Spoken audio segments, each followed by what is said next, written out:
Salut à tous et bienvenue dans une nouvelle vidéo Thread Horror. Je sais que ces vidéos sont très attendues sur ma chaîne, alors aujourd'hui j'ai décidé de vous faire plaisir avec deux nouvelles histoires. Ces deux histoires ont un thème commun puisqu'en fait il s'agit d'intrusion de domicile. Et j'avoue que c'est un peu le thème qui me fait un peu le plus flipper parce que on se pense toujours en sécurité chez nous, mais on va voir ici que c'est pas toujours le cas. On perd pas de temps, on commence tout de suite avec la première histoire, tenez-vous prêts. La première histoire c'est celle de Rebecca et elle nous dit qu'elle a eu lieu il y a plusieurs années alors qu'elle était âgée de seulement 16 ans. Avant le drame qu'elle va nous raconter, il y a eu deux petits incidents qui sont liés à cette histoire. Donc Rebecca elle habite dans un quartier résidentiel assez récent. Et un soir, vers 22 h, elle était allongée dans son lit tranquillement en train de faire ses devoirs lorsque soudain elle a entendu un tapotement. Enfin c'était pas vraiment un tapotement, c'était plus comme si on grattait à sa fenêtre. Ce soir-là, sa mère n'était pas là, mais il y avait son père qui était présent mais qui dormait déjà. Alors elle a tout de suite sauté de son lit, elle a couru dans sa chambre, elle l'a réveillé et elle lui a dit la phrase suivante: Papa, il y a quelqu'un qui vient de toquer à ma fenêtre. Son père, qui pensait que Rebecca était juste une adolescente un peu hystérique, a décidé de jeter un coup d'œil à sa propre fenêtre et à moitié encore un peu endormi, il lui a dit: je pense que c'est juste la branche d'un arbre ou quelque chose comme ça, rien d'inquiétant. Et il est retourné se coucher comme si de rien n'était. À ce moment-là, Rebecca, elle se dit juste que son père est un paresseux, qu'il avait juste la flemme de se rendre dans la chambre de Rebecca pour aller vérifier à sa propre fenêtre. Et en plus de ça, Rebecca, en y repensant, elle se dit que il n'y avait même pas d'arbre assez proche de sa fenêtre pour que ce soit une branche. Donc, elle a continué d'être effrayée, mais elle a tout de même vérifié que personne ne pouvait voir dans sa chambre et elle a fermé correctement les rideaux, puis elle est retournée dans son lit. Ça, c'était le premier incident qui a eu lieu chez Rebecca et c'est déjà assez inquiétant, mais c'est pas fini. Puisque quelques semaines plus tard, alors qu'elle était assise dans son salon en compagnie de sa mère, elle a de nouveau entendu un tapotement, mais cette fois sur la vitre principale du salon. À ce moment-là, sa mère, elle a pris son courage à deux mains et elle est tout de suite sortie de sa maison pour aller se confronter à l'homme qui venait de taper à sa fenêtre. Cet homme s'est tout de suite mis à courir, la mère de Rebecca est rentrée dans la maison et elle a tout bonnement décidé d'appeler la police. La police est venue très rapidement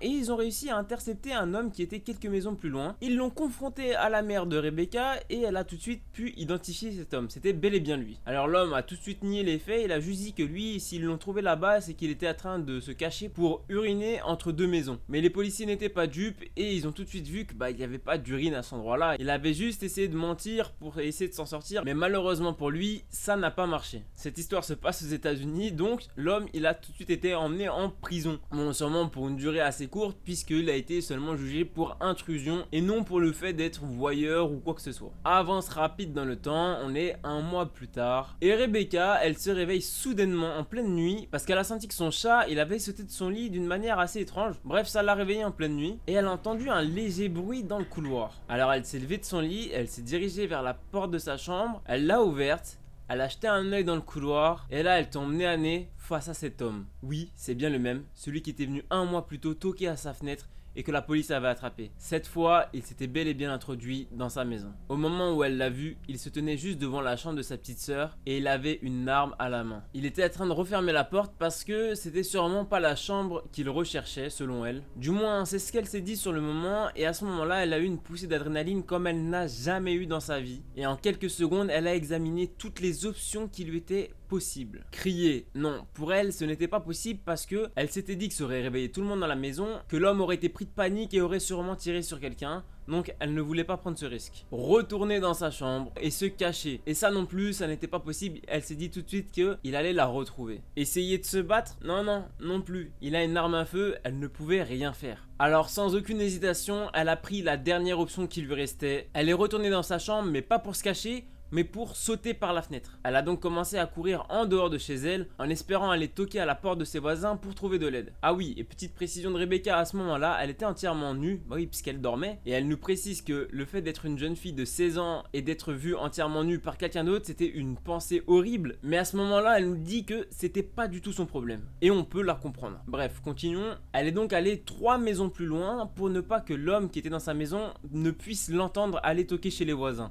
Elle a d'abord toqué à une première maison, mais aucune réponse. Elle s'est donc dirigée vers la maison voisine, elle a retenté sa chance Et pendant tout ce temps-là, elle ne pensait qu'à sa famille qui était en danger. Et oui, parce que rappelons-le, elle a alerté personne, elle s'est directement enfuie pour aller chercher des secours. Mais pendant tout ce temps-là, l'homme qui était armé, elle était encore dans la maison avec les membres de sa famille. Quelqu'un lui a finalement ouvert la porte et elle lui a directement dit « Quelqu'un est dans ma maison, appelez la police ». Et c'est bien évidemment ce qu'a fait la personne qui était en face d'elle. La police est arrivée une nouvelle fois assez rapidement à son domicile. Ils avaient pris soin de ne pas allumer les gyrophares ni la sirène pour ne pas alerter l'homme qui s'était introduit chez elle. Et la police a su une nouvelle fois attraper l'homme qui cette fois se trouvait dans sa chambre. Et voilà, un peu de soulagement dans cette histoire, mais c'est pas totalement terminé. Donc la police a interpellé cet homme et sur lui, voilà ce qu'ils ont trouvé. Donc il avait bien évidemment une arme et c'est ce qu'avait vu Rebecca, mais en plus de ça, il avait un sac à dos. Et dans ce sac à dos, il y avait des objets plus ou moins étranges. Il y avait des cordes, de l'adhésif, des couteaux, de l'eau de javel, bref, vous l'aurez compris.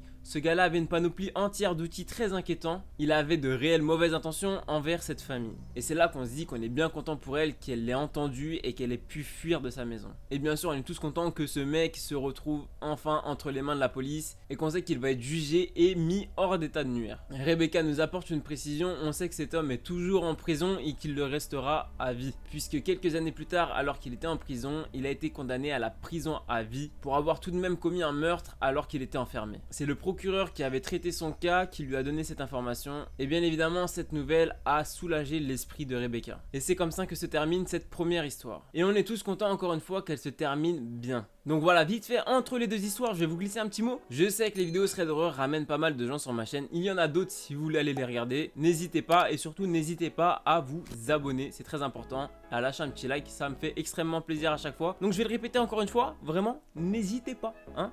D'accord, c'est bon ?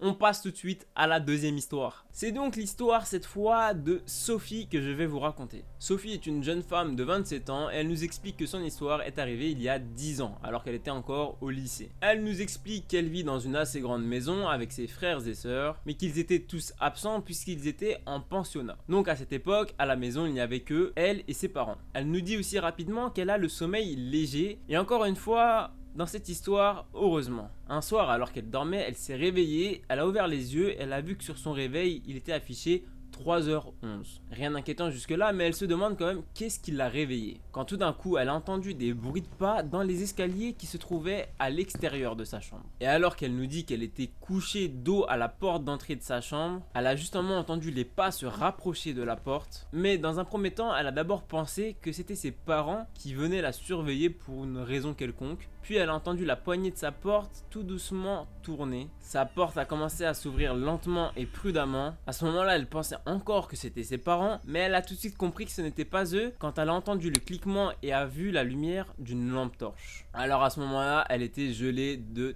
terreur. Elle a eu immédiatement une montée de sueur puisque les personnes qui essayaient de rentrer dans sa chambre se trouvait juste derrière elle. Ces personnes-là ne pouvaient pas voir son visage et pourtant elle avait bel et bien les yeux grands ouverts. Elle pouvait donc constater qu'ils dirigeaient leur lampe torche sur elle.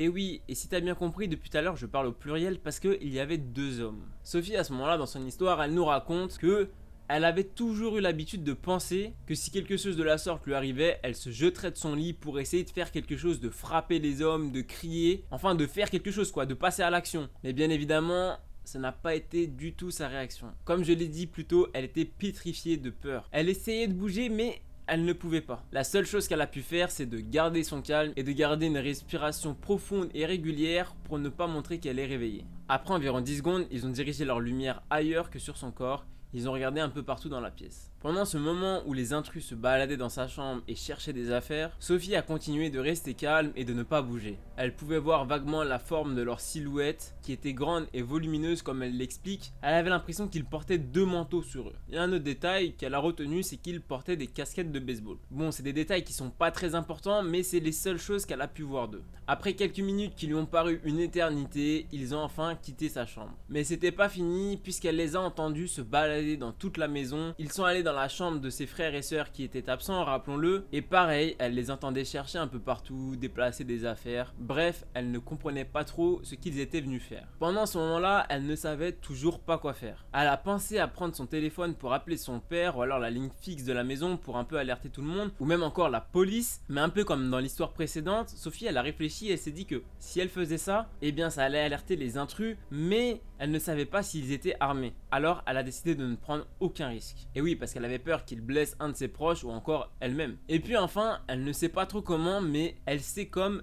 évanouie ou endormie. Mais elle pense que c'est à cause de la peur qu'elle ressentait. Et là, Sophie, la seule chose qu'elle nous dit, c'est que son prochain souvenir, c'est que quand elle s'est réveillée, il était 6h du matin. Donc entre 3h et 6h, bah elle ne se souvient plus de ce qui s'est passé. Enfin du moins elle s'est endormie. Alors à son réveil, elle a tout de suite couru voir ses parents. Et aussi calmement que possible, elle leur a demandé si quelqu'un était venu dans sa chambre hier soir. Et là leurs visages sont devenus blancs. Ils ont répondu que non, ils ne l'avaient pas fait. À ce moment-là, Sophie s'est effondrée en sanglots et elle leur a expliqué que quelqu'un était rentré dans sa chambre la nuit dernière. Ses parents ont quand même appelé la police même s'ils ne pouvaient pas faire grand-chose à ce stade-là. En plus de ça, apparemment, ses parents quand ils se sont réveillés, ils ont trouvé toutes les portes extérieures de la maison ouvertes. Et en plus de ça encore, ils ont fait une découverte assez étrange. En bas des escaliers, il y avait un sac de voyage avec seulement à l'intérieur une clé USB qui elle aussi était vide. C'était assez bizarre et inexplicable parce qu'en plus les intrus, ils sont partis sans rien prendre. Donc personne n'a jamais compris quelles étaient les intentions de ces personnes. Sophie nous raconte à la fin de cette histoire qu'elle a mis plus d'une semaine afin de retourner dormir dans sa chambre. Bah oui, bien sûr, elle avait le sentiment que ce lieu il était plus si protégé et que depuis cette histoire, elle dort toujours avec une bonbonne de gaz lacrymo à côté d'elle et aussi avec une machette. Et en plus de ça, tous les soirs maintenant, elle vérifie si la serrure de sa porte est toujours bien fermée. Et voilà comment se termine cette histoire. Et j'espère que ces histoires vous ont bien fait flipper